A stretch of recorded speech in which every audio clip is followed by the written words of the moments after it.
Hello and welcome to the Watering Hole.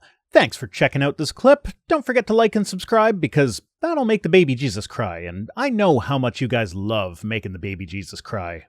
And along the lines of people losing their jobs at university, Texas university leaders say hundreds of positions, programs have been cut to comply with the DEI ban. So this came to me from an anonymous source. Oh, the diversity, equity, and inclusion ban? Yeah. So, you know how the GOP is always harping on about how many jobs are created or whatever? Yep. And then they pass legislation like this that actively destroys jobs. It lowers the amount of jobs that can be created. Yeah. Not just lowers the amount that can be created, but actively destroys jobs that currently exist. Man, it reminds me that they make fun of the DEI thing in Mr. Bertram, that really cringy Family Guy ripoff that is on the Daily Wire. Okay. And so they give the job Jedi. Heathen Queen's here. Yay. Hi, Heathen Queen. So Texas University has eliminated or changed hundreds of jobs in recent months in response to one of the nation's most sweeping bans on diversity programs on college campuses. The head of the University of Texas system announced that its 9 academic and 5 health campuses alone had cut 300 full and part-time positions. These campuses combined also did away with more than 600 programs related to diversity, equity, and inclusion training.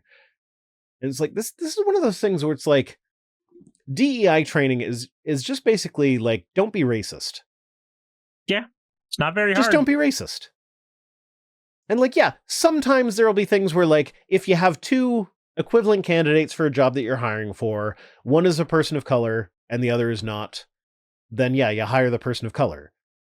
And yeah, that might suck to be the white person in that scenario, because it seems rather arbitrary, but like, systemically speaking, black people have been dealing with that shit for hundreds of years now.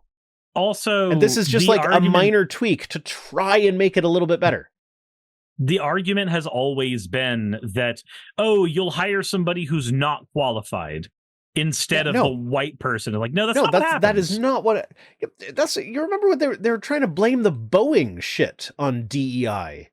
Mm-hmm. Like, because they hire black pilots and that's why the door fell off the plane while it was flying. Like, no, that was a lack of regulatory oversight. Like, bullshit that it was DEI. Fuck off with that noise. Like, I don't know. It's just, like, Fennec says they struggle with the not being racist part. Yeah, absolutely. I understand. I struggle with that one too. I mean, what? No, that's the thing. So like, and this is one of the things, like, it came up in the Mr. Bertram episode that the person was watching. Like, they made a joke about like, oh, you have to go to school to learn how racist you are. And it's like, that's, it actually is a thing that, like, I have on occasion said things or had opinions or expressed things that it was like, and like, this is why, like, my partner is a person of color and I appreciate her perspective and I appreciate that she's willing to speak up when I say some stupid shit, because there have been times when I've said stuff and she's been like, is it actually that way? Or do you see it that way because you're a white guy? And like, on re-examination, it's like, no, that actually might be because I'm just a white guy and that was a bit of a racist thing. And it's okay to acknowledge that, like, hey, I had a shitty opinion because of systemic racism. It beat that opinion into me over the years, but you're not going to lose that opinion by just pretending it's not a thing that happens. You acknowledge that that is a thing and you try to do better. Mm-hmm. Like, I don't see the Heathen Queen. I'm attracted to men. I don't like men. Let's go. There you go. Sure. And Rosina says, control DEI woke, insert next scary thing. Oh, CRT DEI. I thought that was a control-delete joke for a second there. It sounded like it was programming. So, yeah, that's what I thought for a sec. But it was CRT DEI woke, insert next scary thing. Yeah. Heathen Queen. Imagine being self-aware. Self-awareness is great because it means you can get better. If you're aware of the bad shit you do, you can work to change it. Like, why would you not want that? Why would you not want to be a better person? Because change is hard and scary. Yeah. It is. Like, I mean, but it's worth it. So I'll say this: there is an aspect of this, because I had to learn this in therapy. One of the issues I ran into before I went to therapy is it's sometimes hard to figure out how to change. Like, it's one thing to know that you need to. You know that it's a thing that you should do. Duct Tape Jake says, sadly, I'm perfect and have no areas to improve on. Sadly. Regrettably, I have no flaws. But no, it's, unless you have somebody as a guide, somebody who knows how to make things better for you mentally, a lot of times it feels impossible to figure out how to change, because we are not often given a guide on how to do it. So, like, for me, a thing that I had to learn how to do is to stop engaging in escapism. So, as an example, you know how when you feel really, really horrible, like your brain has put you in the worst brain space, and now you're catastrophizing everything, and you start making just a normal day. Yes, that. And so you start making rash decisions because you're catastrophizing things, and it's a spiral that gets worse and worse and worse, and it feels like you can't solve that problem. Do you know how many goddamn times I've just avoided looking at my emails because I know there's an email from like a sponsor or something that I know I need to deal with, and then when I finally open it, it's just like a big nothing burger? You know what? I don't know, but I can assume. Yeah, it's ridiculous. It's one of the worst parts of my job. So when I was in therapy, one of the things that I learned to do was, instead of trying to escape those thoughts, instead of trying to escape those emotions, was to sit in them, not let them fester, not panic, not do any of these really toxic things you can do with your emotions, but sit in them and learn what it felt like to feel them for long periods of time, but do nothing. Okay, Cyrus, I'm going to need you to stop reinforcing things that my partner, who is almost a therapist, has been trying to get me to do. No, I'm not going to do that. Like, these are difficult things, and personal change is hard, and I don't want to do it. And you don't want to do it. No, I do, but like. But no, that's what I had to learn in therapy, was that it sucks ass to sit here and feel those emotions for a long, extended period of time. But what I was told to do was sit in that emotion, feel it, take out your phone, because your phone will always be on you, and just have an internal monologue and just write down in that internal monologue what you're feeling. My internal monologue is like the meanest person on the planet. Like, that's one of the reasons I can be a YouTuber, is that, like, doesn't matter how mean the comment section gets, they're not going to be as mean as I am to myself. So yeah, anyway, I don't know. When I cut this up, we haven't really spent a lot of time on this, but yeah, basically they're cutting out DEI programs. The money's going to policing on campus instead of DEI, which public safety and policing, like, public safety I could kind of get with, because like there is that horrible statistic that like so many women are sexually abused, and it usually happens like when they're in college, on college campuses and whatnot. But like when I see policing included in there, I'm like, yeah, but the police kind of fucking suck. And like another news item that someone sent to me today that I decided not to cover because it was too goddamn depressing was like the hundreds and hundreds of like 5-year-old students in the States that get arrested by police, and they like do the same thing they did to George Floyd with these 5-year-old kids with like handcuffs and sticking their knees in their back and whatnot. And it was super depressing. And I'm like, I can't spend a whole news item on that. So like when I see policing with regards to like school campuses, that's what I think of. So I'm like, I kind of don't want it to go there, because fuck that. But like public safety, like making sure that women aren't being raped or sexually assaulted on campus, or anyone being raped or sexually assaulted on campus, because like it mostly happens to women, but it happens to men too. So like, yeah, no, I fully support not allowing that, but like also fuck the police. When it happens to men, we also run into the issue of everybody tells us that we should have liked it.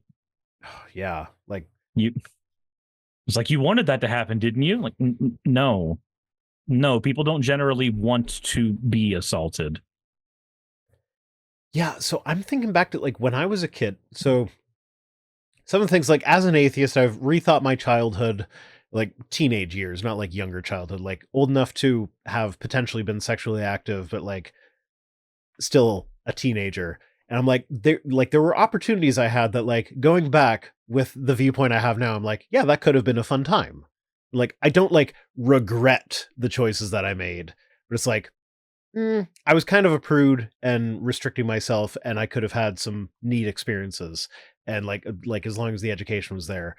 But then like, because that's a thing that I've thought of, like I also see like some of these articles that like anytime a male student is raped by a female teacher, the news is always like, oh yeah, this teacher had sex with male students. Whereas if a male teacher does it to a female student, it's rape. They say rape. So it's like, yeah, I don't want to go full MRA here, because like, yeah, no, women absolutely have much more to deal with than men do. But at the same time, there's this whole toxic masculinity thing. Like, this is toxic masculinity, which is like, it's the root of all of these problems, where men are supposed to like it. So if the hot teacher comes on to the male student, he's supposed to like it. So like the idea that it could have been rape shouldn't be a problem. But like thinking back on that, I'm like, yeah, I want to say that like maybe I would have, but also like, because I was the little goody two shoes kid that I was, who said no in situations where I could have said yes and had a good time. I'm like, if a teacher in a position of authority did that to, that would have been severely psychologically damaging to me. And that's one of those things where like, so if somebody goes like, I would have wanted it and I would have liked it, like, yeah, that's kind of the issue though. That's one of the issues. It's just like liking candy that is poisonous. You like it, you accepted it, you might have even thought you consented to it, but it still damaged you and it still hurt you. Like, having a view as an adult that it's okay for an adult to do something with a child, that is evidence of you having been damaged by that situation. Again, these are some of those things that, like, when I was in therapy and I would just be saying like, yeah, so for one of the primary things I went to was for anger issues. And this does wrap back to the toxic masculinity thing you were talking about, because one of the few emotions that men are allowed to have is anger. So one of the traits that I had pre-therapy was having destructive meltdowns, where I would break a bunch of things, destroy a bunch of things, and it was a triggered response to things going out of my control. And if things went out of my control to a certain degree, I would have a meltdown, because in the process of everybody having to fix the things I had broken in the meltdown, suddenly I had regained control. I had regained a semblance of control of that situation. Now, think about how many people, because anger is a primary response for men, and it was for me, and that it does, anger leads to outburst led to breaking things led to getting control back, and then I had the mental reinforcement of, oh, when I do this, things go better. Now there's this whole cycle of, it keeps people around, it keeps people fixing my shit, it keeps people happy with me, even though they're really not, but I have no way of judging that. I just have the way they are acting towards me, and because they've seen an outburst, now they are, on their side of things, they are walking on eggshells, but on my side of things, it seems like they are acting better and in a more healthy way. Without somebody who is a professional to tell me, hey, just so you know, that's what the fuck's going on, I probably wouldn't have figured that out. I probably would have kept doing those things that were very, very damaging to people around me, to people I loved, to people I cared about.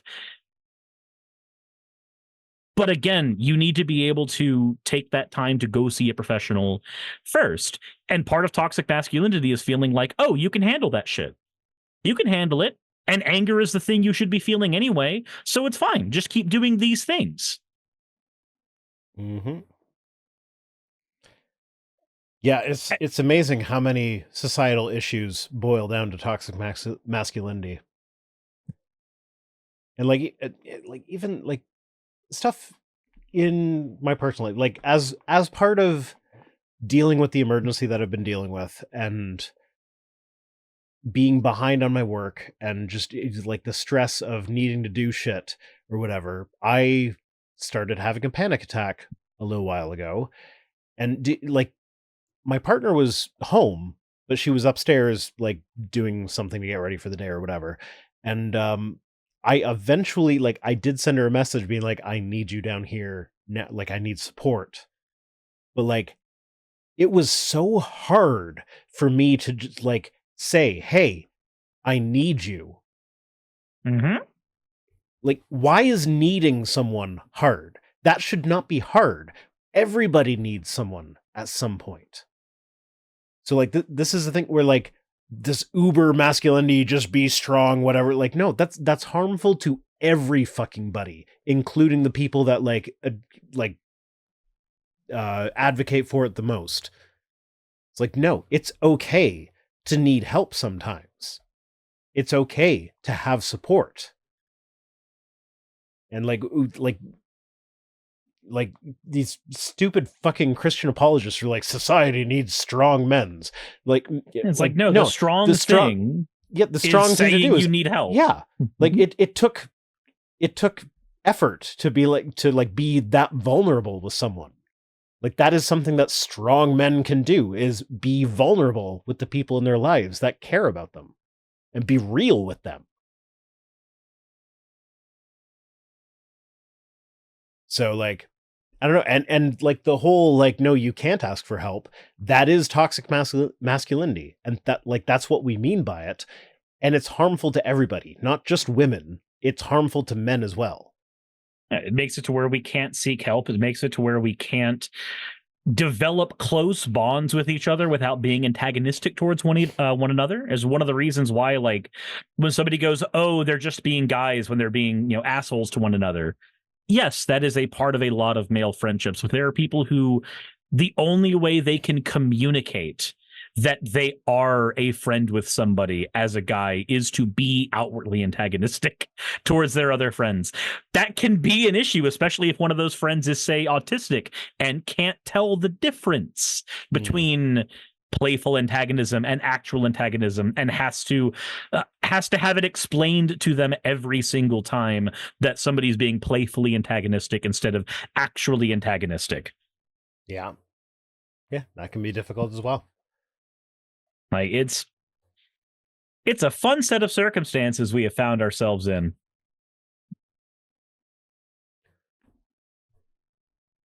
Yeah. Okay. Anyway, on that note, enough with that article. Like, whatever. Conservatives cause jobs to be lost. Or Republicans.